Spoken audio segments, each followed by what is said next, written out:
هل ممكن السحر يتعمل من أقرب الناس إليك بحجة إن ربنا عطيك؟ للأسف القصة دي حصلت لفنان كان مشهور جدا. هو كان في وقتها شاب لسه في بداياته، هو كريم اللي كان طالع بيمثل في فيلم بلية ودماغه العالية لمحمد هنيدي. طلع بعد ما الفيلم كسر الدنيا مرة واحدة اختفى، عدت سنين طويلة جدا وظهر مرة تانية وحكى عن السر المرعب اللي خلاه في الفترة دي اختفى، وهو السحر من حد قريب منه جدا جدا. وكل ده عملهوله بحجة انه ربنا عاطيه ومديه، وان مفروض ان حد من اخواته هو اللي كمان عايزين يبقى زيك. كريم بيوضح لنا الأحداث الكاملة ومين اللي عمل له السحر دوت. بيقول إنه هو ما كانش يعرف أي حاجة، واكتشف الموضوع ده بالصدفة لما كان في زيارة للسيدة زينب. بيقول إن هو لما كان في فترة 2014 كده، وبعد نجاح الفيلم وهو كان ربنا عطيه وفتح عليه طبعا باجتهاد، وطبعا في المقام الأول كمان بعد توفيق ربنا. فبيقول إنه كانت سنة 2014 كان عنده ورشة كده للموبايلات وتصليح ومستواه المادي كويس، وربنا بيرزقه وفتحها عليه من وسع. طبعا كل ده بسبب اجتهاده.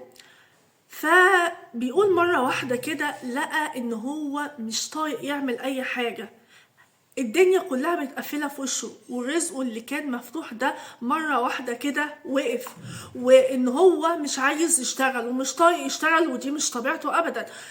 لدرجة ان هو على طول بينام بدون اي اسباب، على طول عايز ينام، ولا شغل ولا اي حاجة، ولا ينزل محله ولا يشوف مصالحه ولا اي حاجة.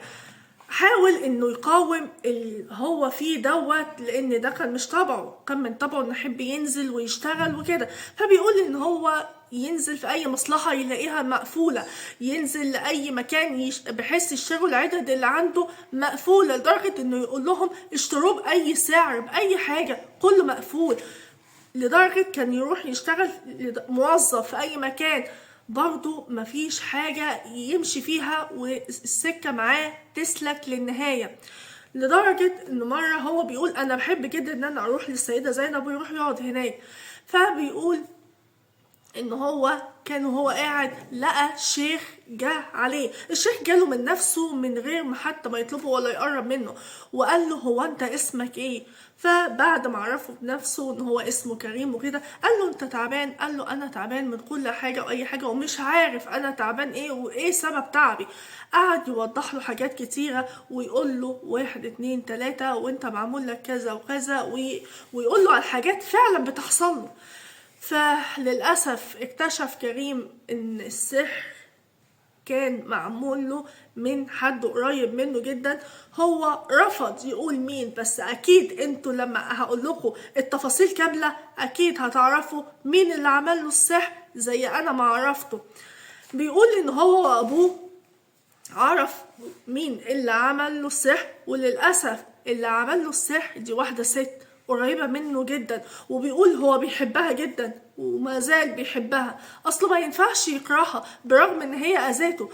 ولما ابوه قال له ملاش نواجهها باللي حصل دوت، فعدت الايام. بيقول طبعا هو فضل في فترة السحر دي من 2014 لحد 2017، وبيقول ان هو لدرجه ما عاش ايام الطفوله دي لان هو ما كانش حاسس ولا واعي باي حاجه، حتى الصلاه ما كانش عارف ينتظم عليها، ما كانش بيقرا القران.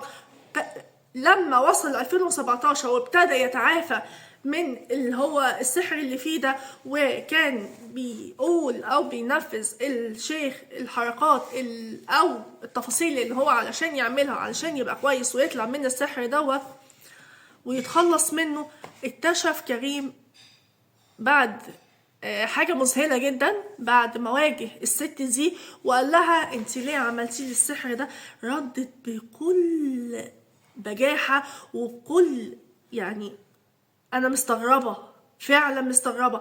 قالت له خدت الموضوع عادي جدا جدا وقالت له ما انت ربنا عطيك وعلى طول ربنا فاتحها في وشك وعلى طول دايما معاك. وانا بصراحة كنت عايزة حد تاني يبقى عنده زي اللي عندك. فقال لها هو ذنبي انا؟ مش حاطة في دماغها. طبعا اكيد كلكم فهمتوا انا قصدي مين ومين اللي عامل له السحر ده. ما نكرتش، اصل هي لو هي مش عامله له السحر ده كانت هتنكر، فما انكرتش تماما ان هي عملت له السحر ده، لدرجه ان لما طلع في لقاء تلفزيوني والمذيعه بتساله بتقول له هو انت عندك اخوات؟ هسهل لكم طبعا مين اللي عمل له السحر ده، فهسهل لكم بالمعلومات اللي هقولها دي. بتقول له انت عندك اخوات؟ قال لها ايوه عندي اخوات. قالت له طب ابوك وامك منفصلين؟ قال لها ايوه. فطبعا وضحت اكتر مين اللي عمل له السحر. طيب هوضحها لكم اكتر واكتر.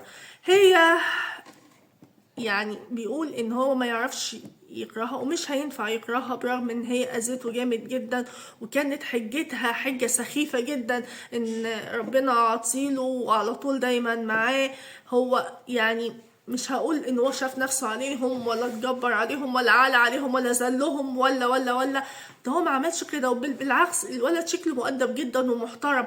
مش معنى ان هو ربنا عطيله وبيديله وفتحها في وشه كل ده كمان بسبب ان هو اكيد ربنا شايفه ان هو مجتهد، بس هي كانت مستكترة كل ده على اقرب الناس اليها وعايزه تديه لحد تاني من اخواته. اكيد انا بسهل لكم في المعلومه اكتر واكتر علشان تستغربوا. والمصيبه الاكبر ان هو بيقول كريم ان هو اتعلم حاجات كتيره قوي من التجربه اللي هو عاشها دي. هو دلوقتي الحمد لله تعافى وتزوج من حوالي 2019 او بعد كده، وعنده بنوتين زي القمر ربنا يحفظهم ويخليهم. هو بيقول انا اتعلمت من التجربه دي اني ابقى اكتر قريب من ربنا، ان اصلا ما بعدش عن سكه ربنا ابدا، واحصن نفسي بالاذكار وبالعبادات وكده. بيقول في الاول انا لما ابتديت اتعافى ان انا ما كنتش عارف اقرا قران، بس ابتديت بالفاتحه وحبه بحبه لغايه الحمد لله بقى كويس. بيقول اتعلمت، وده الكلمه دي قطعت قلبي قوي، ان انا ما اكلش من ايد اي حد.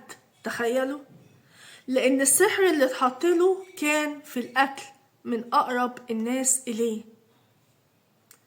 بصراحة أنا مش قادرة أصدق هي إزاي عملت كده، إزاي قلبها يطوعها إن هي تأذي أقرب الناس إليها بحجة إن الفلوس اللي عنده دي هي برضو عايزة التاني يبقى عنده زي اللي عند التاني. طب ما هو يعمل زيه، يشتغل ويجتهد ويجي ربنا هيوفقه ويمكن يبقى احسن منه. بس هي لا، للاسف انا مش عارفه الجحود اللي في قلبها دي جابته منين. ده لو مش ابنها مش هتعمل فيه كده، اكيد كان هيصعب عليها. ما صعبش عليها وهي بتحط له السحر ده عامل زي السم، ما صعبش عليها وهي بتحط له السم بايديها. هو السحر في الاكل وبتاكله له.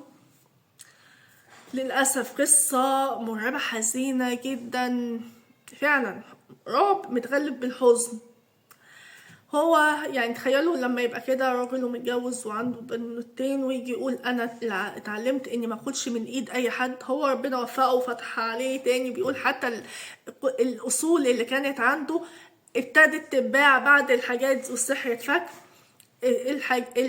ربنا سهل له في اموره تاني، اموره اتيسرت من اول وجديد من تاني، وفتح مطعم وفتح عليه وربنا يوسع له رزقه، لان هو عانى كتير وتعب كتير. وكفايه ان هو برغم ان اذيته اقرب الناس اليه بس ما عرفش يكرهها بعد كل اللي هي عملته.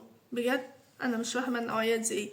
قصه كريم بطل بلية ودماغه العالية مع الفنان محمد هنيدي، تفاصيل مؤلمة وحزينة من أقرب الناس إليه اللي أذوه وسحروه.